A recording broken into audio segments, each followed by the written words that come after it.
Snapshot 25w44a, released on October 28th, 2025. It adds a new skeleton variant, the Parched. It spawns just like the Husk in the desert at light levels 0. They cannot spawn in caves, and they do not burn in the sunlight. They have a slower rate of fire compared to regular skeletons, just like the Ball and the Stray. And it shoots weakness arrows. So we're going to survival here.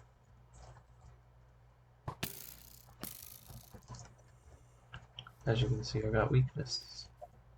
Weakness it for a while. Alright.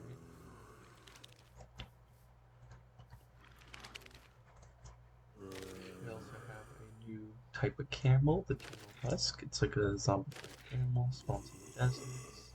Follows the same rules as the Husk and the Parched. They spawn with 2 riders on them, a Husk with a spear,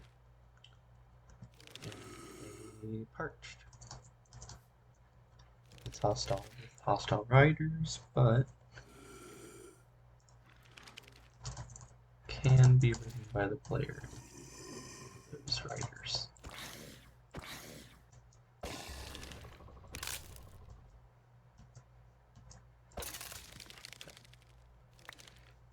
And it can be ridden by the player. Its favorite food is the rabbit's food, and it cannot be bred.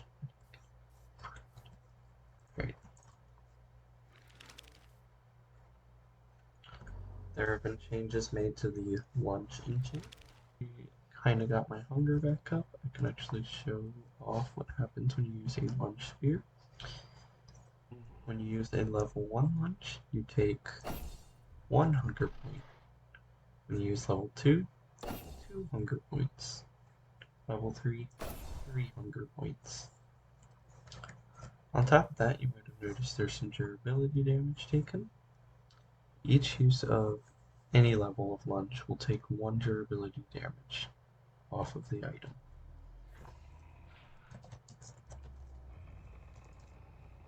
Okay. They added parrot and mimic sounds for the zombie nautilus, the zombie horse, the camel husk, and the parched. So here's the zombie nautilus. Here's the zombie horse. Here's the camel husk. And here's the parched. Okay. Now this change a lot of people are definitely in love. Riding animals in water no longer causes them to sink, which means you can actually ride horses over water without getting dismounted every time. You can actually ride these things now. This change was needed. Right.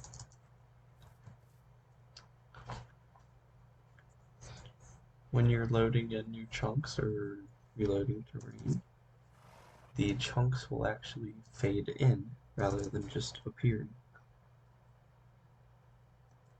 As you can see here, when I reload these chunks, you can see them just fade in. Alright. They removed the special bat spawning they do over Halloween, which would allow bats to spawn more frequently and in higher light levels, specifically between October 20th and November 3rd. That has now been removed. There is now anisotropic filtering settings in the video settings right here. And what this does is it improves how smooth textures look at a distance or at an angle. So they should look better. You might recognize the setting from mods like Updefined. And I think Sodium has it as well. Yeah, it's supposed to make the textures look smoother. The time in the world order command can now be specified in seconds or days. not just ticks. So I can type in /1 border set, I can put a distance, and then the time I can put in ticks, seconds, or days.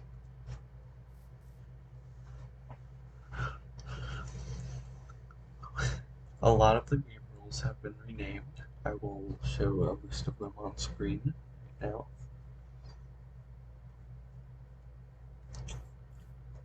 Some of the game rules that didn't have limits specified, but should have had limits, now do have limits. There is now the fire spread radius around player. This game rule specifies a radius in which fire can actually spread to other blocks. So it's like fire tick within a certain region. If you set it to 0, that disables it completely. Basically, if you set fire tick to false, essentially. And if you set it to -1, a player does not have to be nearby for fire to spread. And then there have been changes made to the environment attributes. I will show these on screen.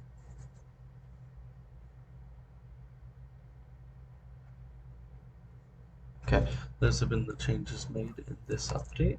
Pretty big, technically and physically.